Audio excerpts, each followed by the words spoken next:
Okay, so I'm hiking in Nahal Amul, and I just came up from the valley down there through that pass there. And I'm on my way up to this altar. I'll show you.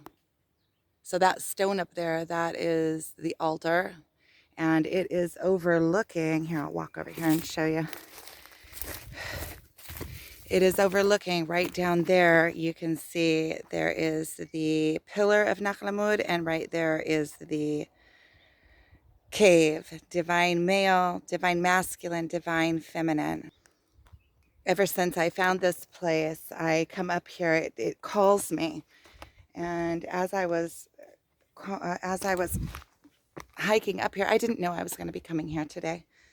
As I have been hiking up here, some messages want to be channeled through me. I can feel it. It's about the energies that are happening all around us now. There are extreme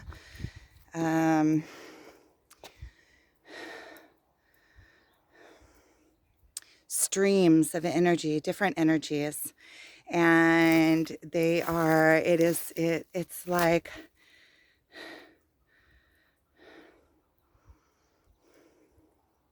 when you connect to these energies, they will guide you quickly into a place of full awareness, because they're guiding you into the higher realms. It's like catching a ride. It's you can be on the slow path, or you can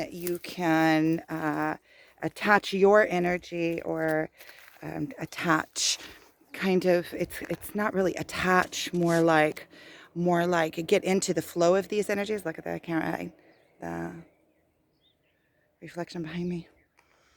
Actually, I was down in the valley. There was no sun, and I started hiking up, and it was like chasing the sun.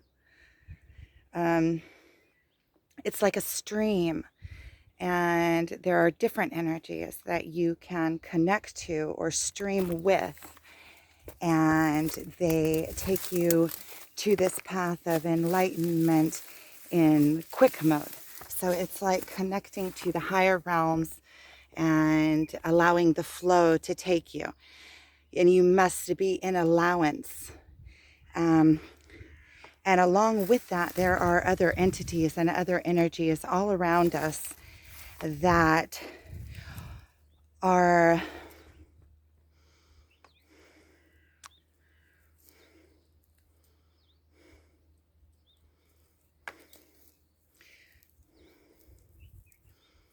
also pulling, and trying to hold on to our beings. Because as we connect to these energies that are taking us into enlightenment, we are disconnecting from the lower vibrations. And these lower vibrations, or lower energies, or lower emotions, or however you choose to call them, don't want to let go, because that is their life. They get life, and they get life through us, and they get recognition through us. So we are their expression. They get expressed in the 3D world through us. Okay, so that is the best way that I can think of saying it. That they get expression in this 3D physical world through us. If we connect to their vibe, or to their energy, to their stream, then they get life through us in this realm, and they want to stay alive. So I'm sitting on this altar now. I just climbed up here. And so everything now is happening in fast forward mode and extreme. And that's why there are so many people on this spiritual awakening, the spiritual path. Right now, it's like we have this massive communal awakening going on. And these lower energies are competing, or trying to grasp on and hold on to us. That's why we keep flipping back and forth between the new world and the old world. So the new world is opening up all around us, and the old world is still trying to hold us in place. These And that's why we need to consciously select our thoughts and decide what energies we connect to, and we allow into our consciousness. So we need to consciously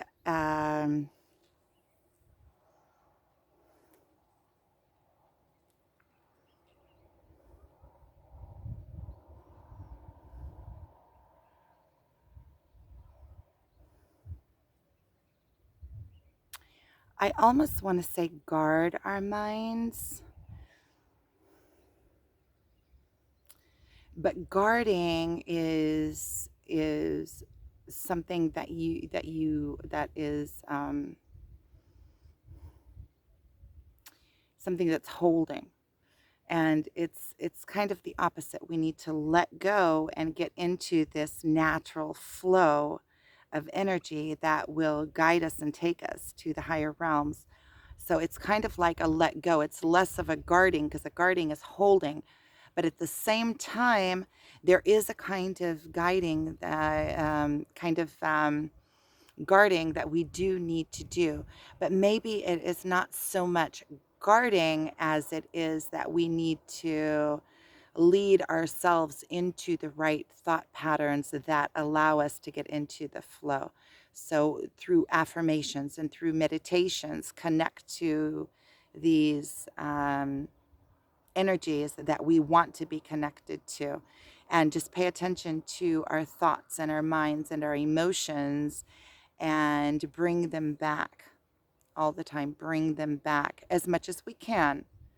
Um, I mean, if you've been watching my videos, you see that I'm also on this in this process, and and and doing my own self work and self guidance, or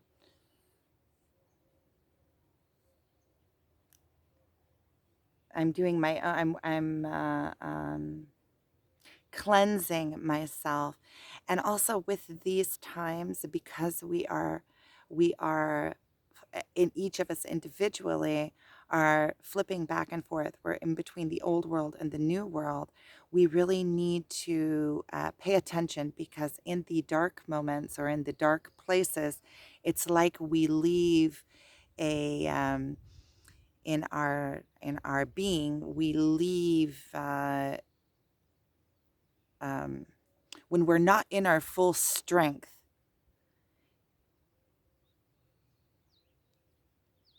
Okay, I want to explain this correctly, because this is very, very important.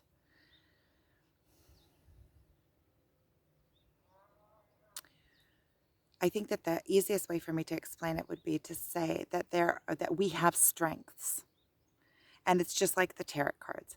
We have our strengths, and when we are not standing up into our strengths in the different places, so let's say we're not embracing our gifts, then our gifts are not coming through, because we are afraid to embrace them, or because we're not realizing ourselves fully in these places yet. Then these places are in the dark, or they become our weaknesses, because we can't grasp them and hold them and fully bring them through us. And that is our nature. In nature, that is what our being is meant to be doing. So these are places that give us pain, because we're not bringing ourselves forward, right? So there's two sides to every, everything, every coin. There's two sides. So if we're not fully in our power in one of these areas, that means that we are in the weakness.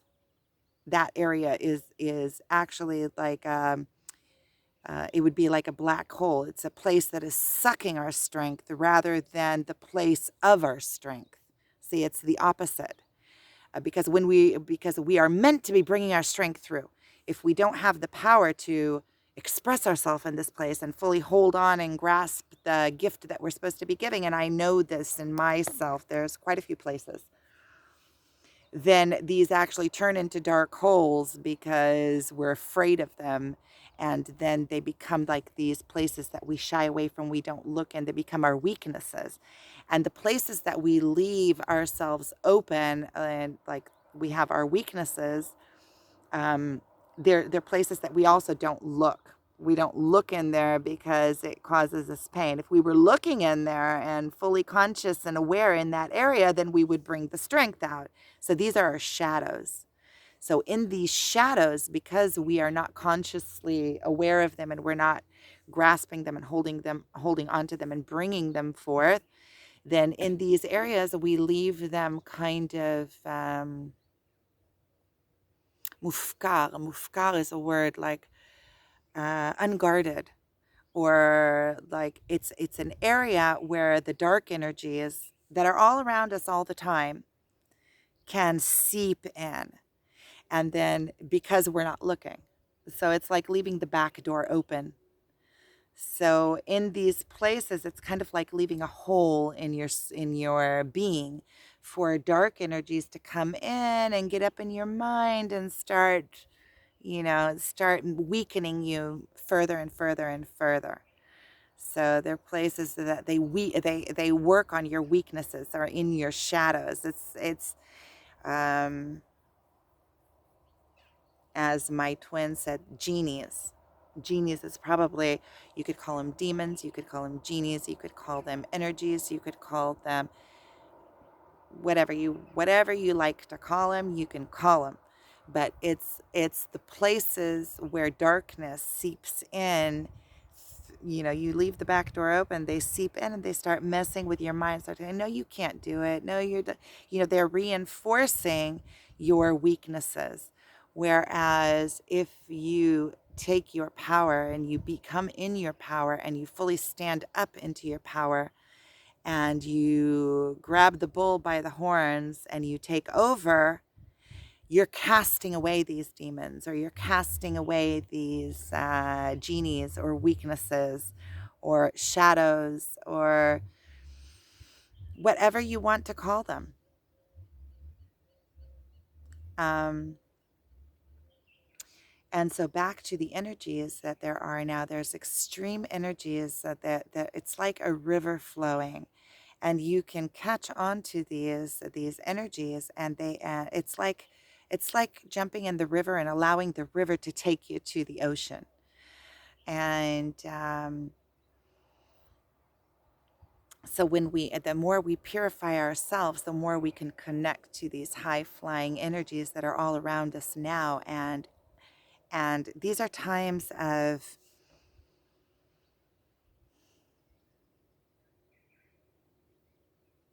I want to say, the Messiah.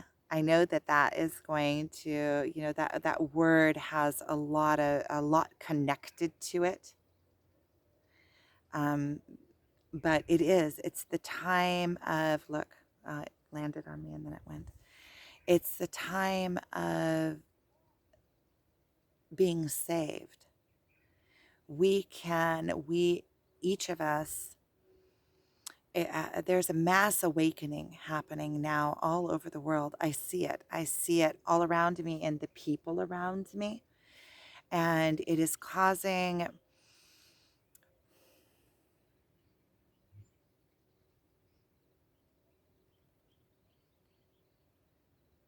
I don't want to say causing,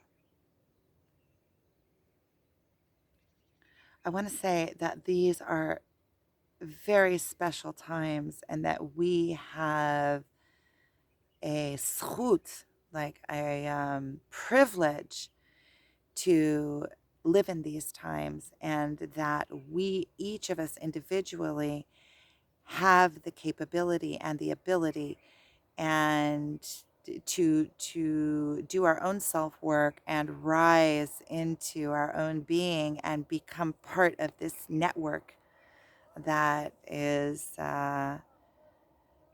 this network of people energy is this there's this whole network now of people rising together and becoming. It's like being born again. And these are the times. And it is each of our own individual responsibility to bring our own selves. And nobody else can bring us. We can be guided, we can be taught, we can be shown the way. But when it really comes down to it, we each have to go through our own selves and find these places of weakness, and find our powers. Um, and one of the ways that we can do this is just by following our emotions. When we pay attention to our emotions will lead us to where we need to be. But this is also something that is, I started writing about this. Our emotions are our guidance system. So they guide us. So, we feel like, then we know we don't want to go that way, or we feel, yay. So we know that that's the way. The thing is that our emotions and our mind and our thoughts and our beliefs must work together in synchronicity. And because our emotions are tuned into our beliefs, and our beliefs are formed through our thoughts, and our thoughts and our emotions can pull each other. So let's say if we have a false belief. And false beliefs are formed many times out of fear, or from a consensus, or from what we were taught when we were children. We never went back in and checked out the belief if it's true or not. Most of our beliefs that manage our lives were formed before we even have memory, of our place in the world, of where we belong, our worth, what is possible for us, what isn't possible for us, our outlook on life. These things were formed when we were tiny children, and we believe them to be true, and they continue to be true for us even now as adults. And the thing is, once we put something in our belief system, let's say we intake information from the world, and then we form a belief about whatever it is, and we put it into our belief system, and that is now a belief. It's a thought that we continue to think. And once we put something into our belief, it means that we've already done the mathematics around it. We've already thought it through, and we decided on something to be true, and it's our belief.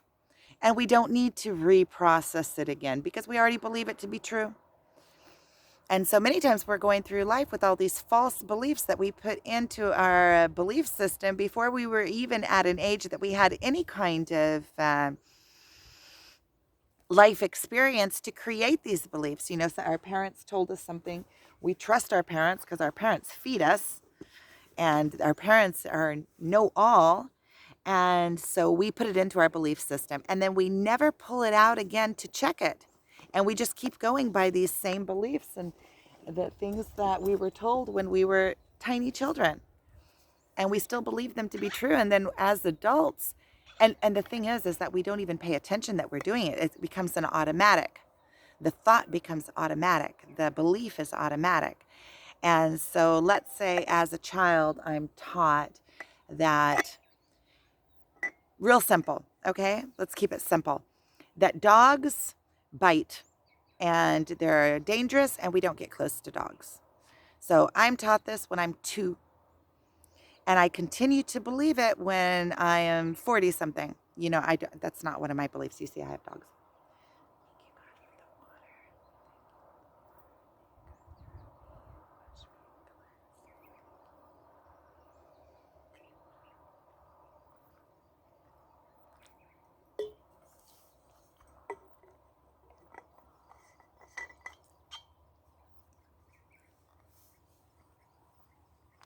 Blessing the water before I drink it. It's like appreciation and love towards the water. before it enters my body, it gets into like um, a vibration that I send it of love, and then it enters my body, which only makes sense if you're putting something into your body that you want its vibration to match your body's vibration so that it can come in um, cleanly and fully. So, so let's say I believe that dogs are dangerous and they bite. And this is a thought that I continue to believe, and I never go back and check it and change the belief. And there's many, many, many beliefs of this sort. And so emotionally, see, I'm getting back to the emotions being our guides. When I see a dog, emotionally, I'm like, "Ugh." That's why we have to cleanse our belief system. Like our beliefs that we have, we need to cleanse them so that we can trust our emotions to guide us correctly. So if I have false beliefs, my emotions, my guidance system is going to be off. Look at this cute little green bug. It's a flying thing. There it goes. So potentially our emotions, if we when we cleanse our belief system, and we have to cleanse our belief system using our emotions and our mind, so we feel a certain way, and then we have to go in and check, why am I feeling this way? So the way that we cleanse our belief system is through our emotions. We feel something. Let's say with me, I did a lot of work with this system. So I have a feeling like I don't want to go there. But why don't I want to go there? What is it that is making me feel like I don't want to go there? You feel like in your stomach. It's emotional, like like cringe. And then you go in and see, well, wait a minute, why am I having this cringe? Is it legitimate? And I have to go in and check what it is sitting on. And sometimes it is legitimate. Sometimes it is, I don't like the energy of, or this person, or this situation is negative, or, you know, that person. A lot of times it is legitimate, but sometimes you go in and you see that your emotions are based on fear. They're fear based. So they're not accurately leading you until you clean your belief system. So let's say if that is why we have to do the work. And our mind and our emotions work together. So let's say if I have a cringe about something, then I need to go in with my mind and go in deep and understand why it is that I'm cringing about a certain thing. Um, Many times, most times, every time, you get back to beautiful. A bunch of birds just flew over. You come back to a place where are not fully standing upright within yourself. Whenever you feel like a negative emotion or what you perceive to be a negative emotion, um, it is usually sits in a place where you're not completely standing upright, or a place where you feel low self-worth, because we are beings that we're made of love. Love is the language of the world. The sun is setting.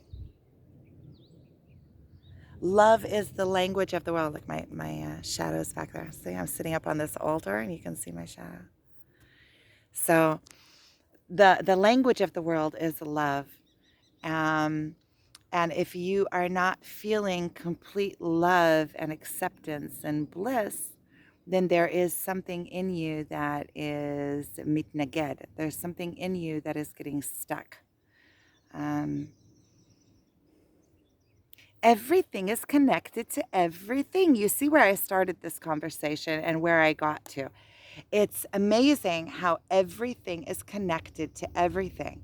So as I speak, the um, everything is so complex and everything is so connected and intertwined that as I speak, I'm going from one thing to another, to another, to another. So I think I'm going to end this here because I really want to watch the sunset, and I'm tired of talking. I just want to be a little bit, and I'm starting to get hungry too. I'm going to hike down. See down there, and I don't know, you see it? My car is the only car down there. I love this spot. It's beautiful. See, you can see I'm sitting right up here on this altar. So I'm sending you lots of love. You can see this morning I did a video. I'm I'm wondering if I should put it up. It's like beating the same drum as I've been beating in the last few days. Really like intense. I'm wondering if I should put it up because I was also talking there about things. I don't know. We will see. We'll see. Maybe I'll take a look at it and then see. We'll see. Okay. Well, I'm sending you lots and lots and lots of love.